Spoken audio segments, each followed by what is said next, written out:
बिस्मिल्लाहिर्रहमानिर्रहीम। Dear students, आज का हमारा टॉपिक है चैप्टर 4 से work done by gravitational field.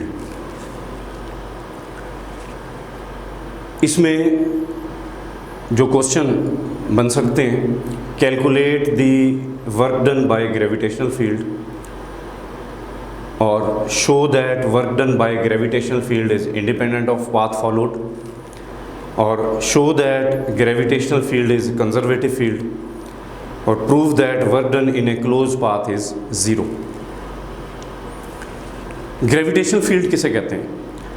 अर्थ के अराउंड ऐसा रीजन जिसमें कोई दूसरा ऑब्जेक्ट आए तो अर्थ की वजह से वो फोर्स एक्सपीरियंस करे, उसे कहते हैं ग्रेविटेशनल फील्ड। रीजन और space around the earth in which Earth exerts force on other object is called gravitational field.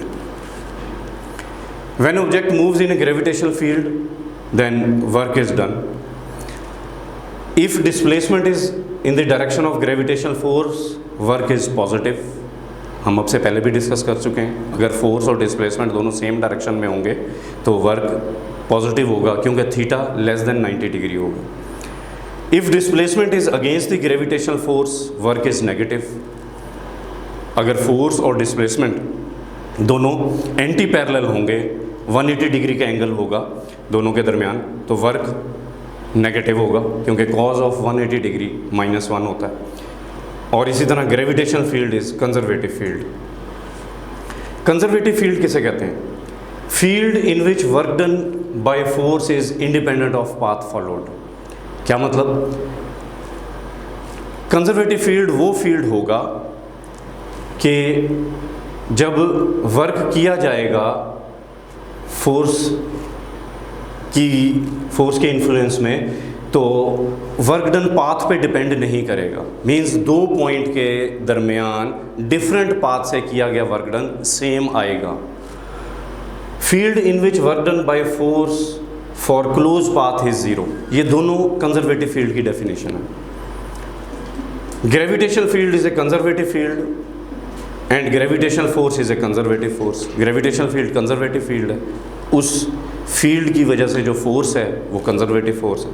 For example, gravitational force itself, electric force, magnetic force, spring force, ये सारी example हैं conservative force की। अब हम proof की तरफ चलते हैं कि work done is independent of path कैसे है। कंसीडर करेंगे ए और बी दो पॉइंट जिनके दरमियान हमने डिफरेंट पाथ से वर्क करना है, via C, via D and direct from A to B. Let us consider an object displaced with constant velocity from A to B to height h from different path as shown. In this case, gravitational force is equal to weight of the object, that is equal to mg. F is equal to W is equal to mg. तो gravitational force की वजह से हमने work done calculate करना है। Work done bye path 1, ये path 1 हम consider कर रहे हैं और इस पाथ के लिए वर्क कैलकुलेट करेंगे। हमें वर्क करना पड़ेगा A to C then C to B।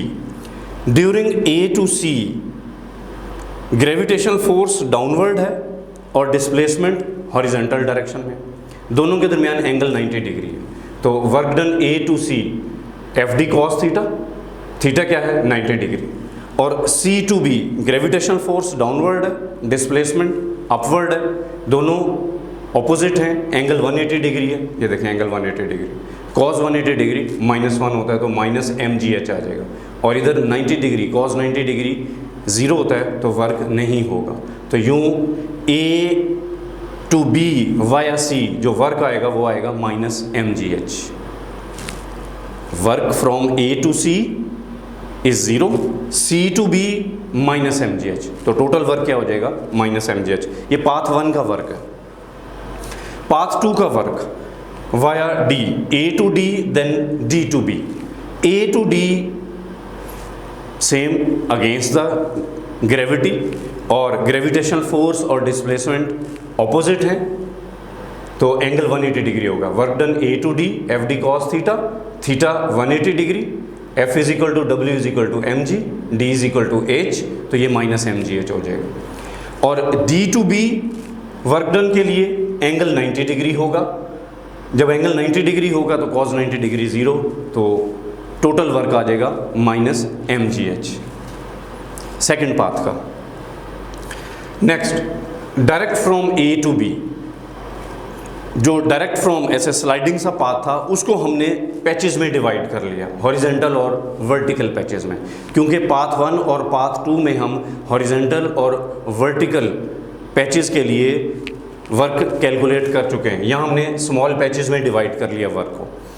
Horizontal patches के लिए वर्क कैलकुलेट करने की ज़रूरत नहीं है, क्योंकि थीटा 90 डिग्री की वजह से वर्क 0 होगा, और वर्टिकल पैचेस के लिए वर्क माइनस में आएगा, जो कि हमने पहले 2 पाथ के लिए वर्क डन जो कैलकुलेट किया उसमें हमें अंदाज़ा हुआ। तो यहाँ work done for all horizontal steps is 0, as for horizontal steps force that is equal to weight, that is mg, and displacement are perpendicular to each other, angle 90 degree का बन रहा है, तो हॉरिजेंटल पैचेस के लिए work 0 होगा, और vertical patches के लिए वर्क माइनस में आएगा, क्योंकि ग्रेविटेशनल फोर्स और डिस्प्लेसमेंट दोनों ऑपोजिट होंगे। तो टोटल वर्क क्या होगा, पहले पैच का वर्क, दूसरे पैच का वर्क, तीसरे पैच का वर्क, ये आएगा minus M G delta y1। उस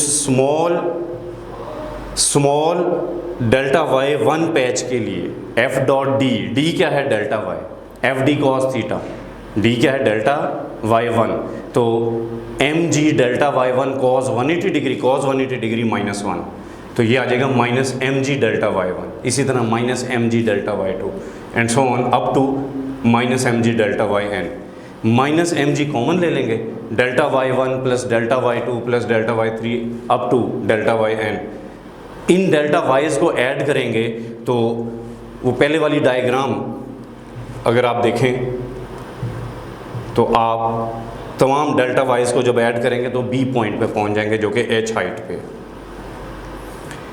तो ये आपके पास टोटल वर्टिकल पैचेस के लिए वर्क आ जाएगा माइनस एम जी एच। तो जब आप ऐड करेंगे थर्ड पाथ के लिए वर्क, तो हॉरिजेंटल पैचेस के लिए, वर्टिकल पैचेस के लिए, हॉरिजेंटल के लिए 0, तो ये आपके पास minus M G H. Same work आएगा जो पाथ 1 और पाथ 2 के लिए था। तो work done independent of path proof हो गया।